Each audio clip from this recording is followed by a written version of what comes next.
2 minutes pour comprendre. Aujourd'hui, on va vous parler des protéines. Et on en parle avec Pierre Joyot. Vous êtes expert en nutrition. Vous êtes co-auteur avec le docteur Cyril Laporte de la Nouvelle Révolution alimentaire.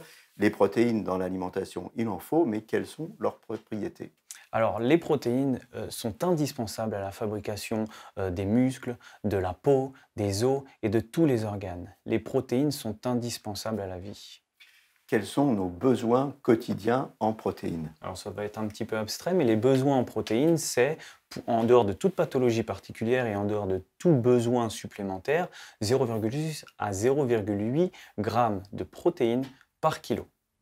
Effectivement, c'est un peu abstrait. Alors, on va regarder où on les trouve, ces protéines.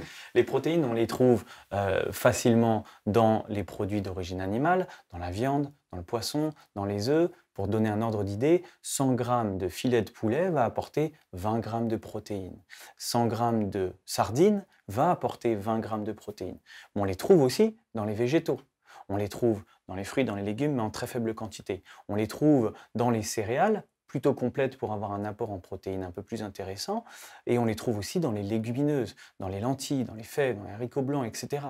On les trouve aussi dans les œufs. C'est très intéressant, la protéine de l'œuf est la protéine de référence de l'homme, et on les trouve aussi dans les oléagineux, les noix, les noisettes, les amandes. Donc, si j'ai bien compris, si je suis végétarien, si je ne mange pas de viande, j'ai quand même un apport quotidien en protéines. Exactement, on peut apporter des protéines en dehors d'une consommation de viande avec les œufs, le poisson si on en mange, mais aussi les légumineuses, les céréales complètes, les oléagineux.